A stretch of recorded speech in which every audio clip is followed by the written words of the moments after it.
Hi, kiddo. How was your day? Oh, this was one of the long ones, huh?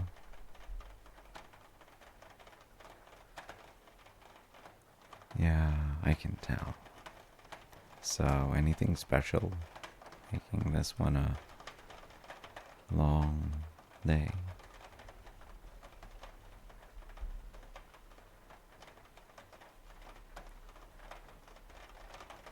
Yeah, I hear that.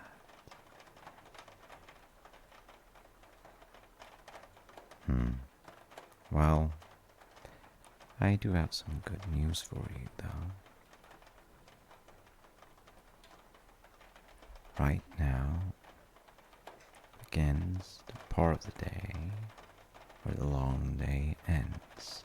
Let's call it the evening. Yeah, I know. It's a fascinating new concept I just made up.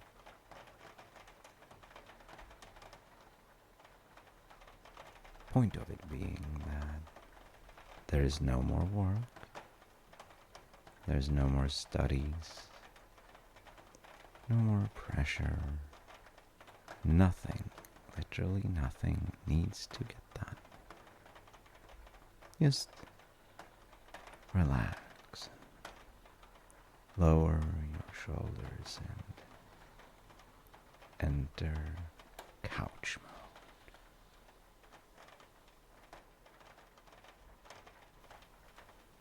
You comfortable?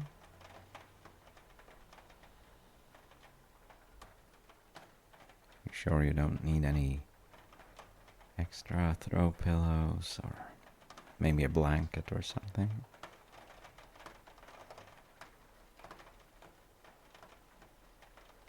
Well, there you go.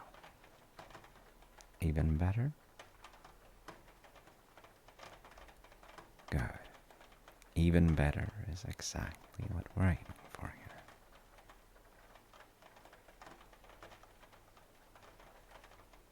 here. I could probably keep talking. It's a skill I have acquired, let's say. But is there anything in particular you'd like me to bring up? Well, I check because I don't want to be accused of destroying your sleep or anything.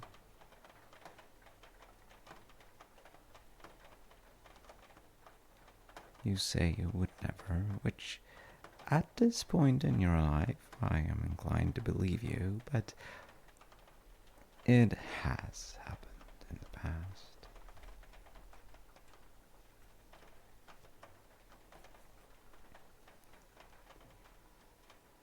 That is true.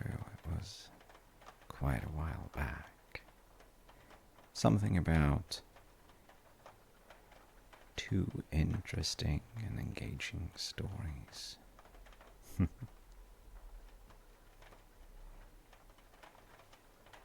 It was one of those things that was both a compliment and also an insult, somehow.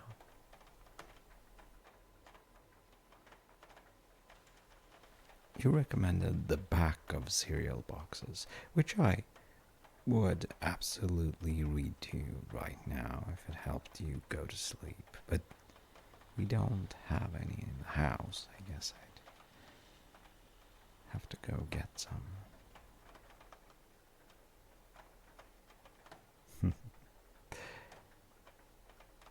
Yeah,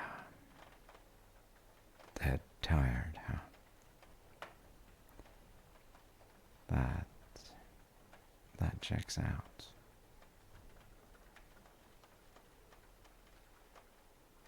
Well, they are brothers.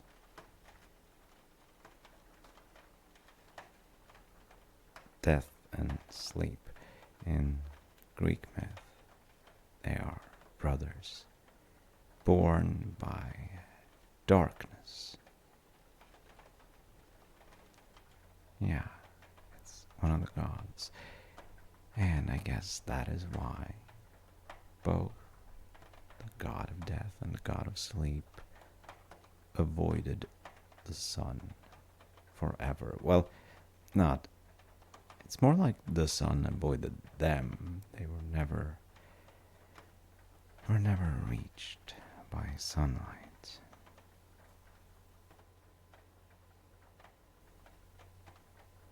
They had a place in Hades together. It's not, I mean, where sleep actually lived per se is sort of up for debate.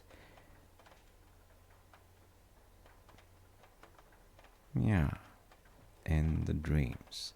It's just that there were some ideas as to where that would actually be, and one of the suggestions, of course, was in the kingdom of the dead, where, if not his permanent state of residence, it was definitely an important place for him and his brother.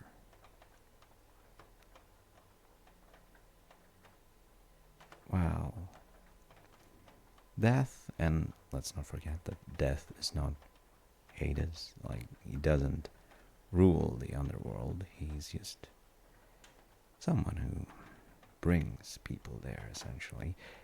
Was pretty grumpy and did not like living beings, and not even the mortals. I guess he felt annoyed by them. That sort of makes sense, right? Yeah. But sleep was gentle. Sleep was kind. Helpful, even.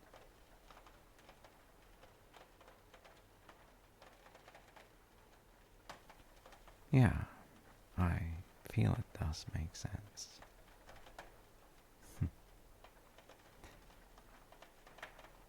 By the way, death and sleep. They were not just brothers, actually. They were twins. Yeah, I think that's beautiful, and you're right. They are, you know?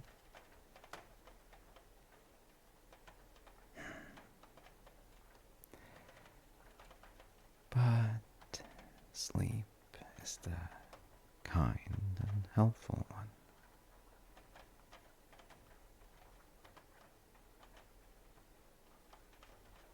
I remember hearing that he owned humans to a degree, like, because we spend so much time in his domain. I'm getting the vibe that he is helpful because we are, at least in part, his subjects, you know?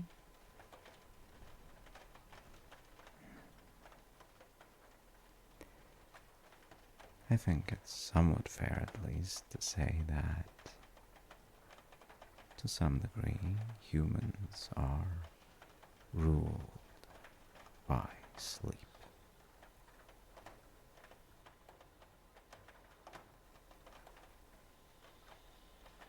I kind of enjoy the idea of sleep being this kind and gentle soul who, even though he is the brother of death, they are like these sitcom-esque brothers who disagree on a lot of things and have different approaches, and still there are these things, like, none of them is particularly in a rush. They have overlap, but sleep is the kind one, the one who wants to try again, the one who's patient, and death is the result-oriented one who would probably wear a tie and, you know.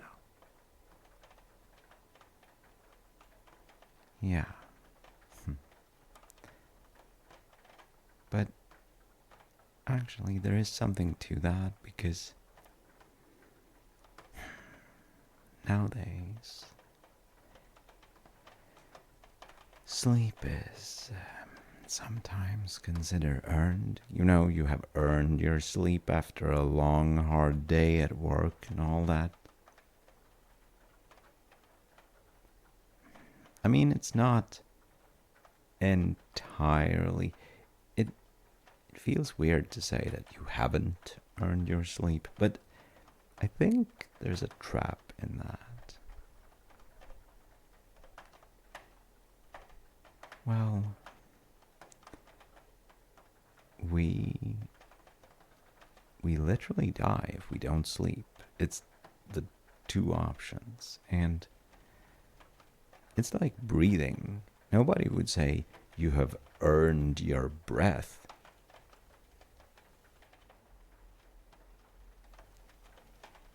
Well, let's just say that if anyone said that, there's a big risk that they would be a terrible person, or they would be just making a weird joke of some kind. Oh, right. I did just... I think you see my point, yes. Thanks. Thing is, you don't have to earn sleep any more than you have to earn the right to breathe or live. You already have those because you're a human being.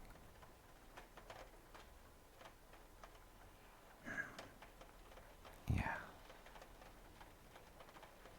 And not just any human at that.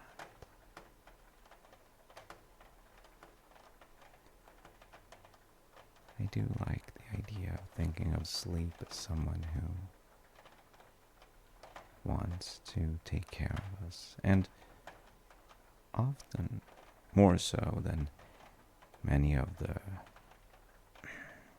old Greek gods, who are pretty terrible people, you know, most of the time. There is something inherently kind and helpful with sleep in particular.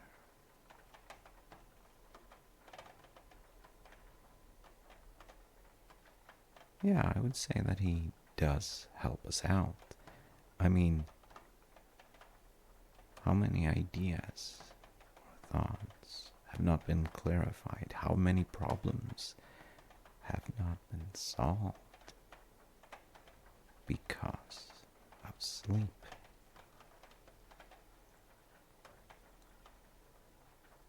Yeah. Yet there is this impulse not to do it. I think that impulse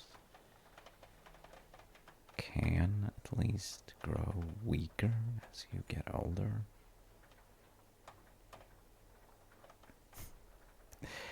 Yeah, sure. But what I mean is that when you are a little tiny kid, going to sleep feels like a terrible punishment. Sort of slight death penalty, I guess. But then later on in life, we learn that there's this thing called tomorrow. We can deal with things then, and we can have our fun tomorrow. Yeah, it's not a good way to go permanently, but you know, if we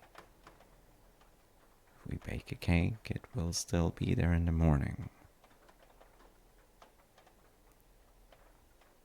True, that's a terrible example, but maybe I am a bit sleepy myself. I think you still get my point.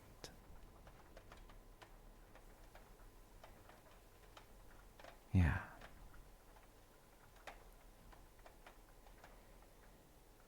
think it's important that you always know that just by virtue of needing it, that means you have earned your sleep.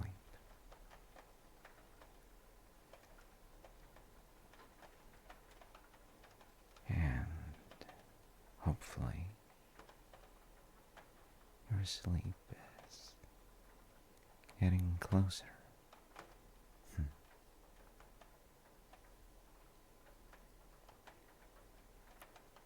Yes. It is a very sweet thing to personify, actually.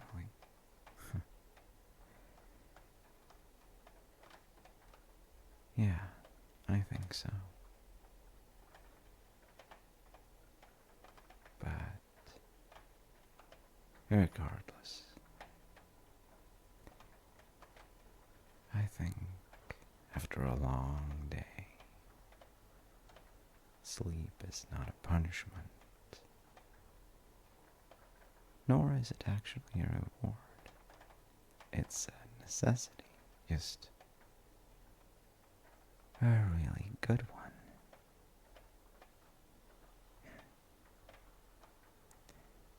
Just like you, you're also a really good one.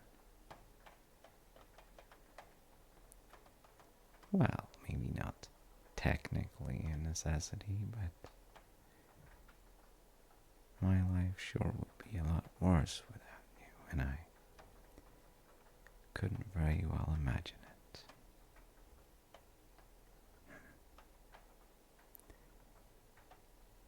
Yeah. I mean, who would listen to me talk about old Greek myths, you know?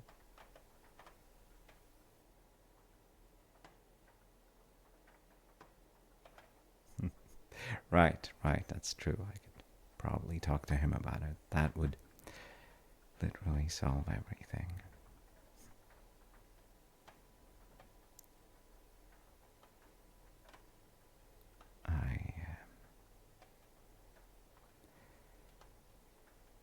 I'm really grateful, though. Just the fact that we can spend time together like this. We don't have to have giant plans, fun, exciting nonsense to do. It's just sweet to be together like this. Just hearing your voice makes my day so much better. It's that easy. And if I am being completely honest, I don't think it's just love exactly.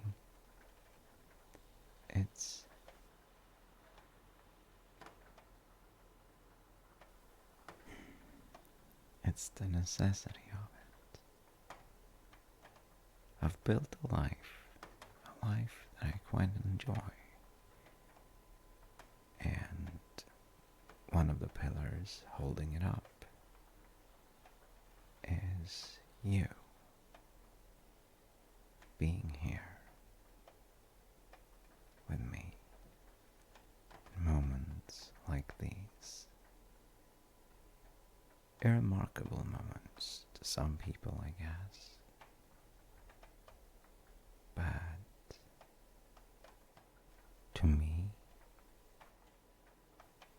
it makes a world of difference. Makes me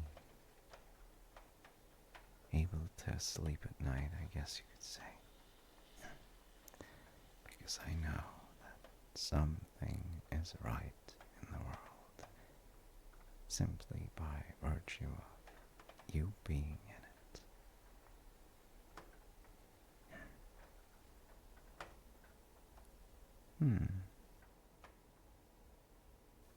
Seems you are a little bit less responsive right now.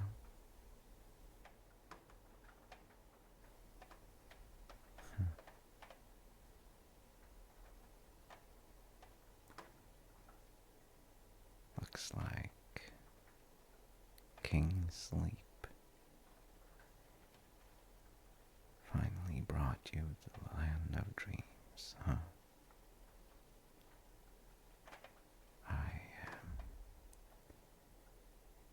I hope it's helpful to process the day, to find the joy, the positivity, energy, the road forward. But maybe, first and foremost, to just find this moment right here. The moment of rest, relaxation, as earned as it ever needs to be. Oh gosh. I guess I'm just rambling. You're hearing me less than ever, aren't you? It's really hard not to ruffle your hair right about now. But would be ashamed to wake you up. I think that's probably worse an offense than telling a good story, isn't it?